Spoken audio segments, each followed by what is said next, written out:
Hello once again, race fans, and welcome back to another edition of the Dropping the Hammer Racing Hour. I'm Alex Gray, along here with Michael Glenn, and we have a special guest here with us today. We got Mr. Brad Perez joining us here today. Brad, thank you so much for joining us. Oh, thanks for having me. Sorry about making y'all jump through a couple hoops to get to me. I know y'all are busy. I'm busy too, so thanks for sticking with me, and I'm happy to be here. Hey, yeah, no problem, man. No worries at all. We have a huge show today. Lots of news, lots of stuff going on. But obviously, with our guest here, Brad, why don't you tell the audience a little bit about yourself? I actually have some practice doing that. I haven't, because my name is Brad Perez. How's it going, guys? I'm 24 years old. Originally from Broward County, Florida, Hollywood, Florida, to be specific, and been racing for quite a while. Not very long, but long enough, I say, to race go-karts in the area where I'm from, and just kind of funning myself through all that, and got to meet a lot of cool people and learn a lot, to the point where I learned my way into racing cars and started racing Spec Miata back home. Ended up doing national stuff thanks to a couple of honestly great people who allowed me to do it, the Racing Underdogs and Bar Visuals and a Living Room Dance Floor, to name a couple. And got to do that enough and meet a lot of cool people, and end up moving to North Carolina after finding some work. Been working in NASCAR for about 4-ish years. With teams like JD Motorsports, Rackley, Willie Allen Racing, Martin's Motorsports, Hunt Garrett Racing. Got to do a lot. I'm honestly grateful that I'm even at this point now, and hopefully soon I can start racing professionally. It's obviously all due to sponsorship, and even still, the sponsors that have supported me along the way have been really the only reason why I even got to this point. It's the reason why I'm having the conversation with you guys today. So, yeah, that's just a little bit about me. Yeah, man, we saw on Twitter that, you're trying to run the ARCA race at Watkins Glen, and it definitely seems like you got a lot of support for that. Is there anything you can, update with that, or just want to try to help promote that now, or?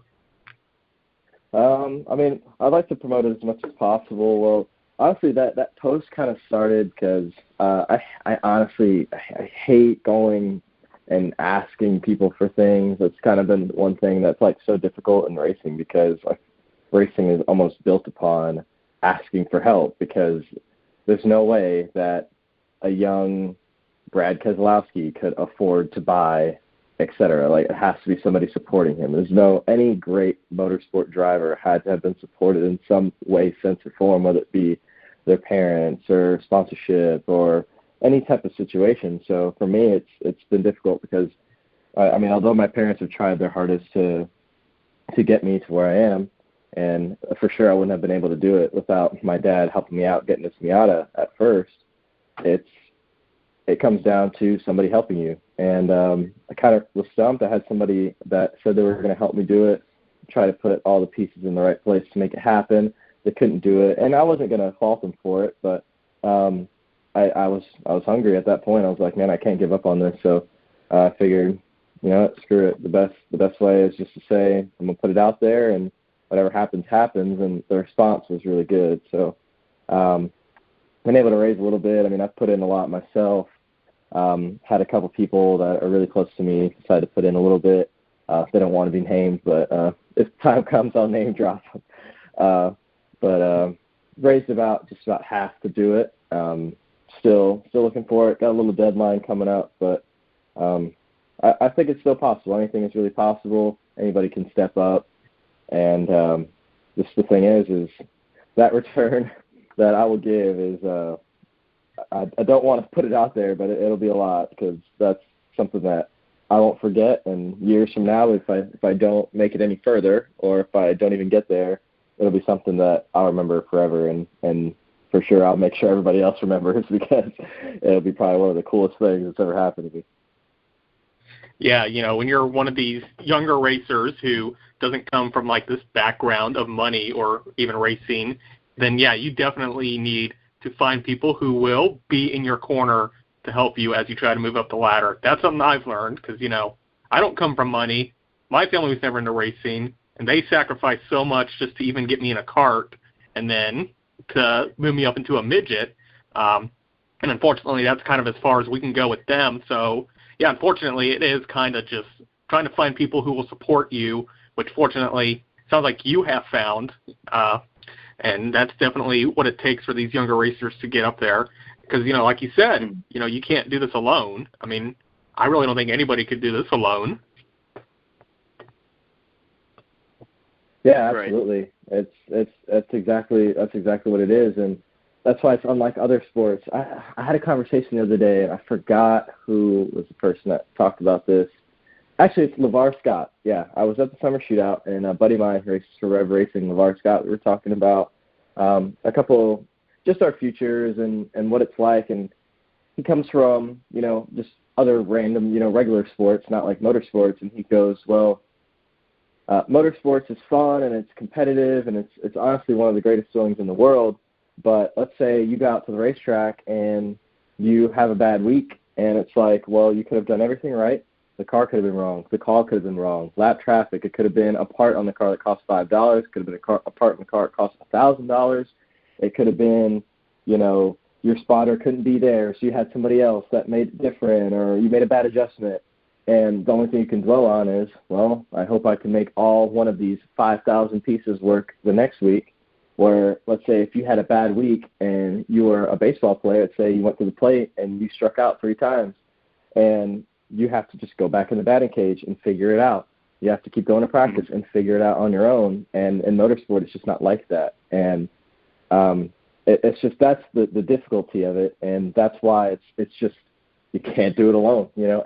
Most athletes can dig deep in themselves and fix what their problems are, and in motorsports, it can be the case in some instances, especially on the higher end, but it still comes from a team effort.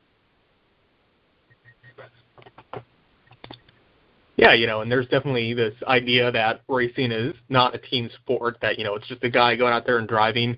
At least that's what it can look like to somebody who's not really involved with it, when honestly, it probably takes more of a team than any of these other sports to get everything going right. Absolutely. I mean, I'm pretty sure all 3 of us have been told at some point, as long as we've been racing fans, they're just taking a bunch of left turns. But no, there's so much that goes into this, having the crew, and having all the parts work and everything else. It really is a big team sport.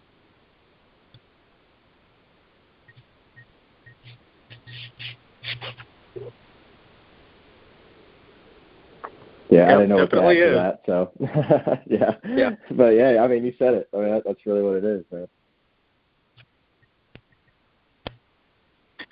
Well, yeah. Well, that's great that obviously getting the opportunity to run an ARCA race at Watkins Glen, a track that's obviously been very historical in many different ways. It's, once upon a time, of course, hosted the U.S. Grand Prix in Formula One, and as you said, that'd be the opportunity of a lifetime, and hopefully everything works out for you. No, absolutely, man. I really do wish it would happen. I feel like the team that I do it with, they're really well equipped. Has a really nice car. We're going to really go to work to it. Should I have the opportunity to do it. And I'm just really tight with them. And honestly, it's one of the few feelings that I've had in my life where I could feel like I would go to the racetrack with them and it would be no pressure. Like I have so much confidence in them and their abilities, and they're really just down for me to do what I have to do. And either way, I'll have fun, and either way, we'll have a great time. So I'm stoked on it if it should happen.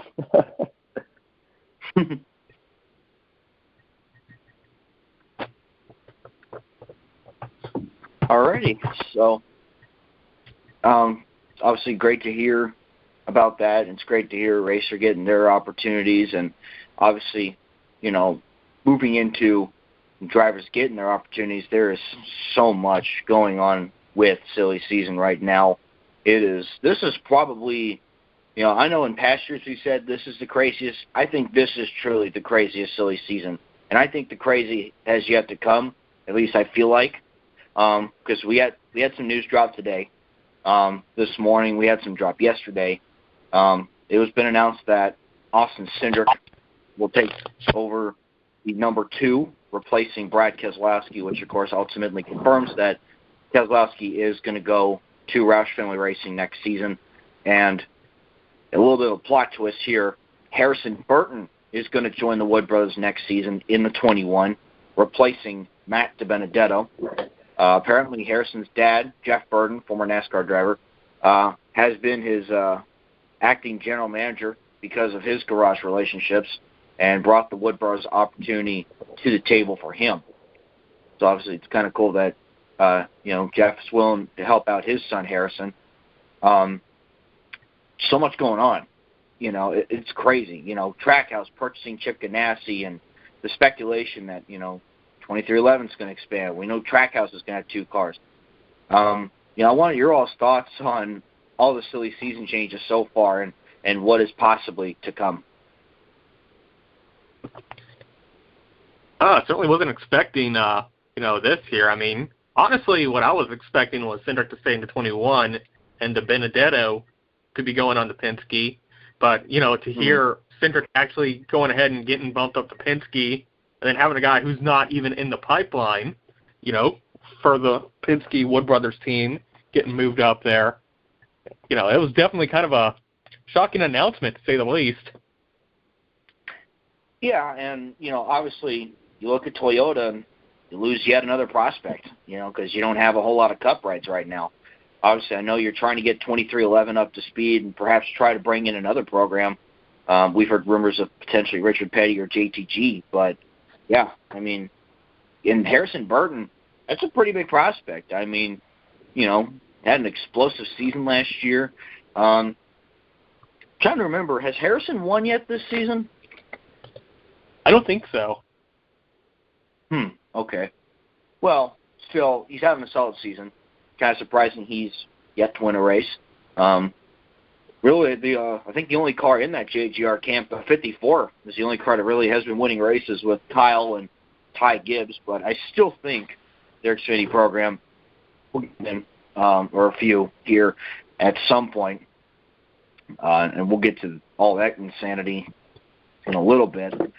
But yeah, some news coming out there that Matt DiBenedetto is now a free agent, and now he, along with Kurt Busch, Ross Chastain, are probably the 3 big free agents right now. Maybe Ryan Newman, depending on if he continues to race next year. There's all sorts of different possibilities.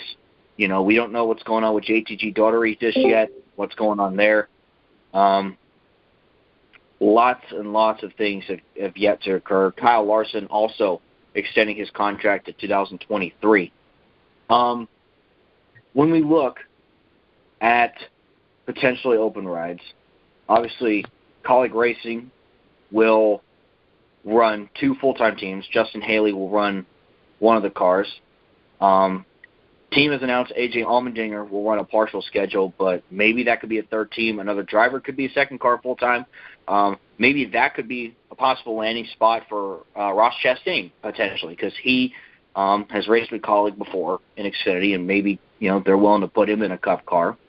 Obviously, you look at Kurt Busch. He just won at Atlanta, holding off his brother.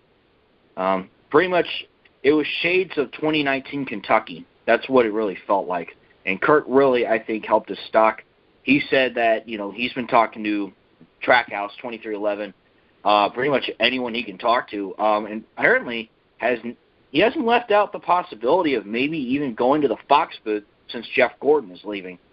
So what are your thoughts on where some of these guys could end up when you look at Chastain, DiBenedetto, Kurt Busch, and potentially some other drivers that we haven't mentioned as well? Yeah, I'd like to hear, Brad, what do you think about all that? Honestly, I'm so far removed from all that stuff. I really can't have an opinion. When it comes to the garage and its goings, honestly, the only thing I could say ever it's always for me is I'm stoked on good people, and if good people thrive, I'm cool on it, and that's how I feel. That's why I even was gonna say with the whole Harrison Burton deal. Harrison's a great kid, and I think he's really talented, and I'm honestly super stoked that he has that opportunity. I say the same thing with Austin Cindric. I feel like most people don't really know Austin like that, and he's not really an outgoing person, but he's one of the nice guys. And honestly, if you looked at his progress from like 2016 to now, you'd never believe that he'd be in a Cup car, and he would say that himself. And just really happy for him. So that's all I really have to say about that. Yeah, I mean, honestly, I would say he's probably the most matured racer over the past few years.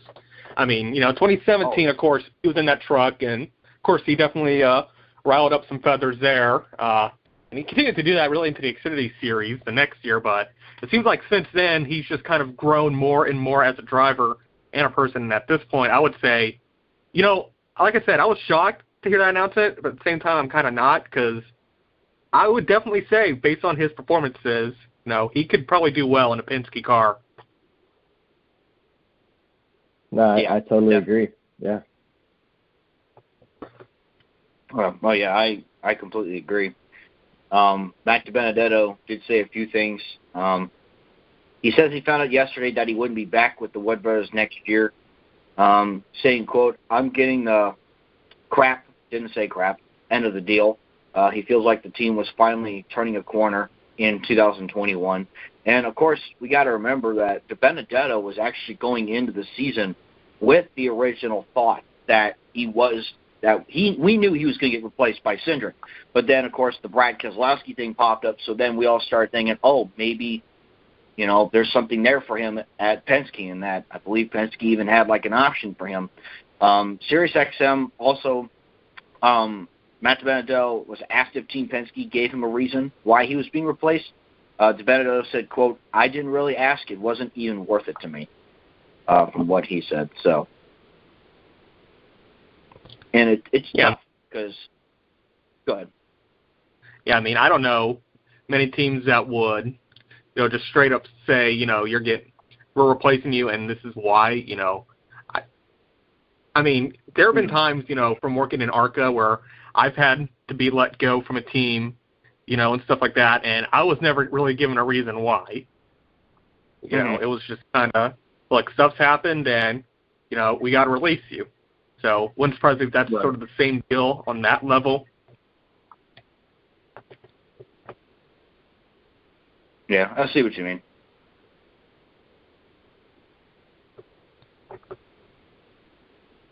So, yeah, I mean, just a lot of things going on. So that, maybe DiBenedetto winds up at a second 2311 car, maybe the GMS team. We don't really know what the details are with GMS. Only we know with them is that they're going to run Cup next year. They may run for part-time as an open team. Hard to say. Of course, Junior Motorsports is still talking about opening a Cup team. Obviously, getting a charter and securing sponsorship being the biggest obstacles there. Trackhouse. But I still think Kurt Busch goes in the second Trackhouse car. At least that's from, what I'm thinking here. In terms of who can run the second 2311 car, again, Kurt's been talked about. He brings Monster Energy over.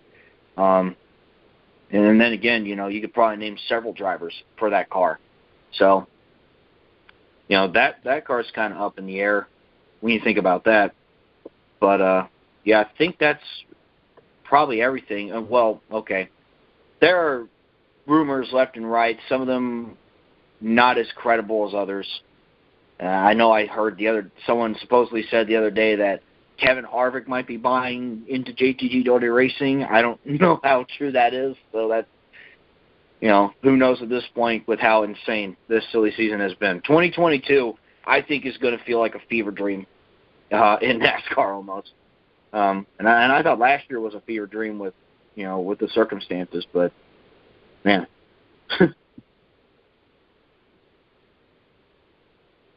Yeah, you're going to be a free agent. This is the year to be it. Because it's just how many rides you have right now? Oh, yeah, certainly. That's why I think, Kurt, Chastain, and Benedetto, I still think they're all going to land rides. I would be stunned if any of them didn't land a ride, but, time will tell. We'll have to wait and see, and there's still plenty of dominoes left to fall in terms of silly season next season. So let's go back also to the Atlanta race weekend. Of course, the Atlantis Motor Speedway announced the new configuration. They have now began digging up the old surface that probably is as old as all three of us.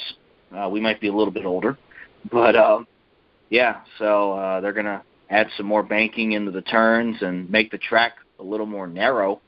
So it's going to be interesting to see, what that track's going to look like. Obviously, they tested it in iRacing and did, simulations and stuff like that.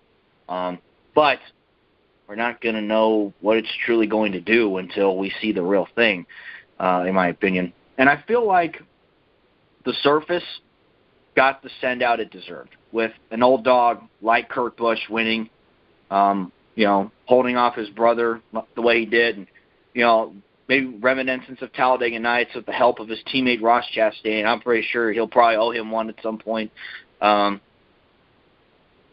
Obviously for us, we pretty much grew up watching Kurt race. I remember the very first year I watched NASCAR when Kurt won the championship in 2004. And just seeing how thrilled he was, saying, hell yeah, we beat Kyle, and, looking at the crowd saying, do you want to see me race here next year? And the crowd just absolutely going ballistic. So, it's pretty cool to see, an older guy like Kurt still, showing what he's got. And again, as I said earlier, I think that's going to help him on the market in terms of finding a ride next year. So that win was extremely important for Kurt Busch, because I think he probably had something lined up to return to Ganassi, and then all of a sudden, the Trackhouse thing happens. So the Xfinity race, Kyle Busch, obviously there's some debates with this one. Kyle Busch getting his 102nd and what looks like to be his final Xfinity win. As he said, he's pretty much done, but I think Kyle comes back and races a race every now and then if Joe needs him to run a race. But, of course, at the expense of Daniel Hemrick, who was having a terrific day, and then on a restart got shoved and wrecked, and I feel horrible for Daniel Hemrick, because I feel like this guy deserves a win, and just every time this year he's leading, something happens, whether it's a pit road penalty, he gets wrecked, or shuffled back late in the race. And it's just it's heartbreaking for a guy like him who's trying to chase a win, and, he may not be in that 18 next year, with, Ty Gibbs, and then, of course, now maybe you think about John Hunter Nemechek or whoever else. So what are your all's thoughts on, or I should say thoughts on the Atlanta race weekend, because I know we've talked about Knoxville in the last show we had. That is something that I can finally comment on. I was there, and we had at least the 44 car. We had a really awesome race. I think the way that race played out is a testament to how cool the tire strategy is in the Xfinity Series. That race was a 5-set race. Most teams used their last set of tires when that caution came out right before, probably 20 laps into stage 3. So it was us, the 2-car, it was 3 other cars that did not take tires, and we were hoping that a caution would have came out, wadded them up with about 38 to go, and it didn't.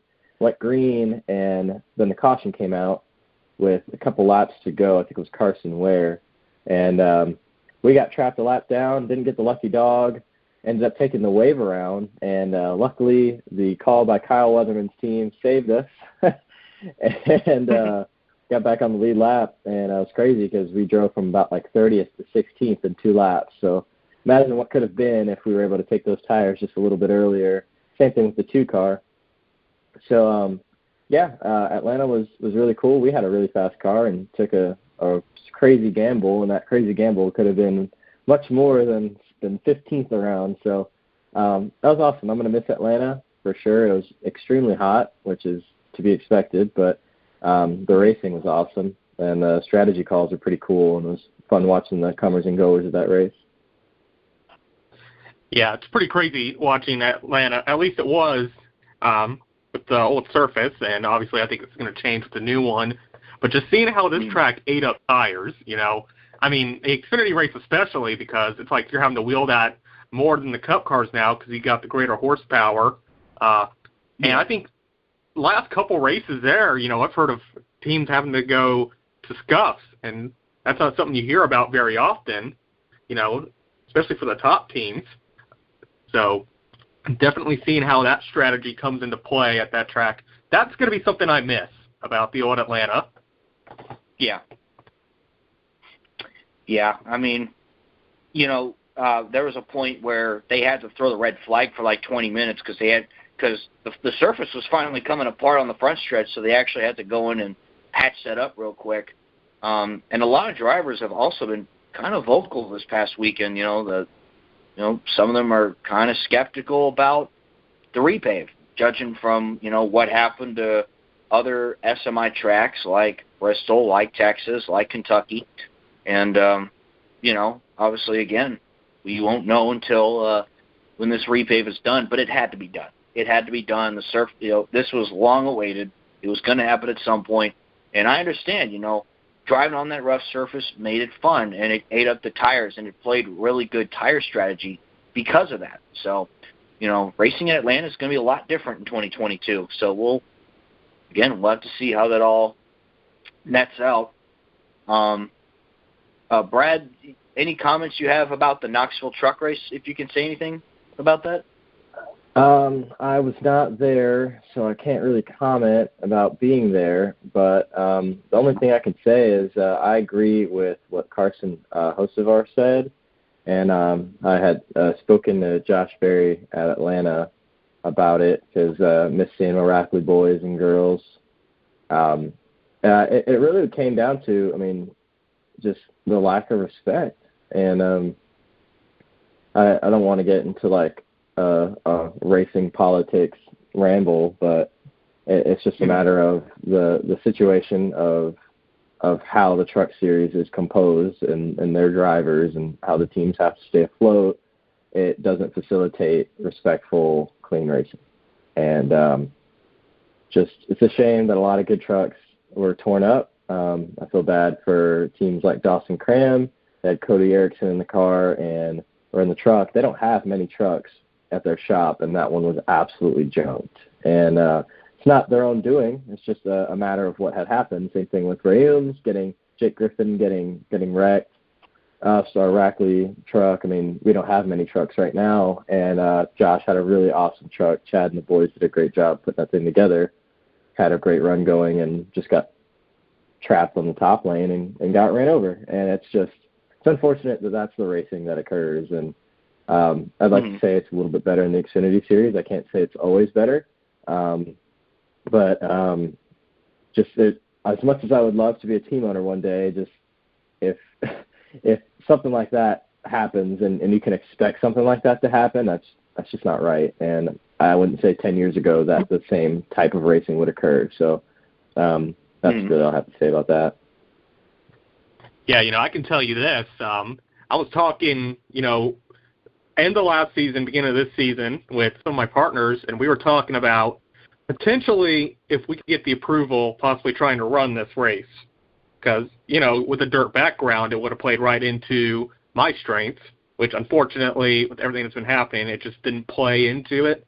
And after that, I texted him and said, yeah, really glad that didn't work out. Yeah. Whatever our crash clause was, we would have probably used up every bit of it. Yeah, it was chaotic. It was to a point where even Sheldon Creed at the end of the race wasn't really too pleased, and even brought up saying, why aren't we racing at Iowa Speedway this year, which is not too far away from Knoxville. And I love seeing the dirt races. I like seeing that there's a couple dirt races on the truck schedule. I think it's great the Cup Series does the Bristol Dirt Race now. I think that's a cool idea. But obviously, man, it got chaotic. I mean, I was worried that, the officials were going to lose the race at one point, especially that when they were trying to sort out the restart at one point late in the race. So a lot of insanity there, but yeah. And then moving ahead, obviously, we got New Hampshire coming up this weekend. So for the Cup Series, Xfinity Series, and then the trucks are off for a little bit, and they'll be racing at Watkins Glen on August 7th, and I believe that's the regular season finale, if I'm correct. So, yeah, it's going to be interesting to see how that all nets out. But obviously, what are you guys expecting going into both the Cup and Xfinity races? Of course, a note, by the way, Josh Berry will be in the number 1 car, subbing in for Michael Annette. He had some sort of leg injury. Hopefully Annette will be back for the week after. So Berry will be in the Junior Motorsports number 1 because it is Atlanta. Dale Jr. was actually scrambling to find a driver because it was like last second. So he had B.J. McLeod and Jordan Anderson try and fit in the ride, but ultimately went with Austin Dillon to drive that car. And I think Junior even said in the broadcast, if he had his helmet and Hans device and knew about it sooner, he probably would have hopped in himself. So, yeah, that's what went on there with the number 1 car situation. Yeah, not really sure what to expect this week for New Hampshire. Just because it seems like this race is usually kind of a hit or miss type thing. Yeah.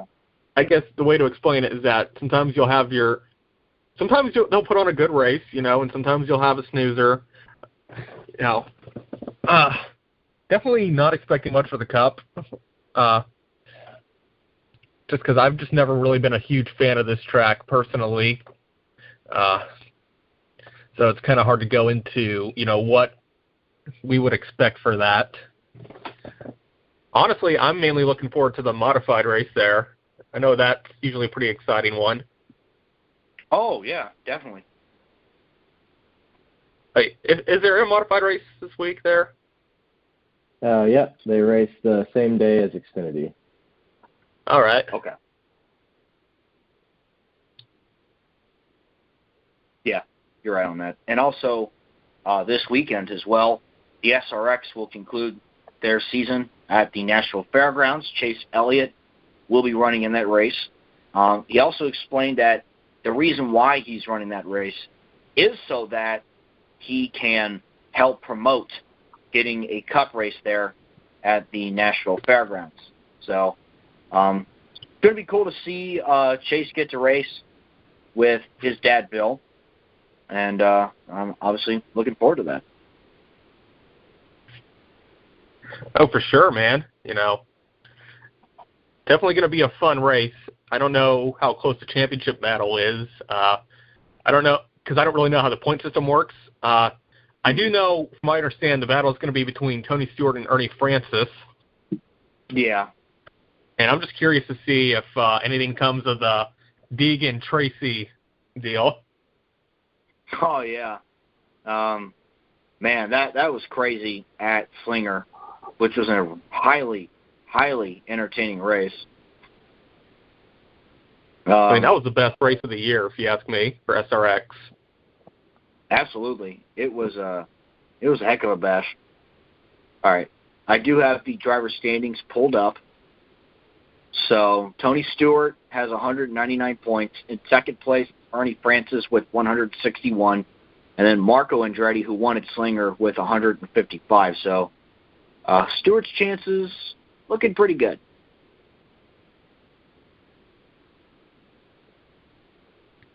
Yeah, definitely. I'm not sure exactly how the point system works, so I don't know what the other guys need to do to catch him. Right. Honestly, sounds like Tony Stewart's probably going to need to wreck early on. Probably. But, yeah, I will say this as much. The SRX, and, we went to the IRP race, or I should say Lucas Oil Raceway Park. I just call it IRP, but this was a huge success. Ratings have been great. The attendance at these races have been amazing. And it's been fun Saturday night short track racing, and in some cases on dirt. So I love it, and I can't wait to see it again next summer.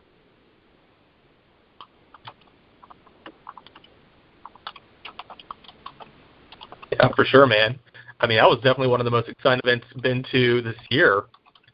I mean, I don't think I've ever seen a bigger crowd at Lucas Oil Raceway for anything else. I mean, that place was packed like a NASCAR event. Yeah, that was pretty cool to see, honestly. Just, all these guys showing up to see, Stewart, Castron, especially Castron Nevis, who just won the Indy 500, and Canon, and, Scott Speed for that race, and, and of course the likes of Willie T. Ribbs and Paul Tracy, and, and seeing those guys mess with each other in the Q&A session early on in the day, too, was very, very entertaining.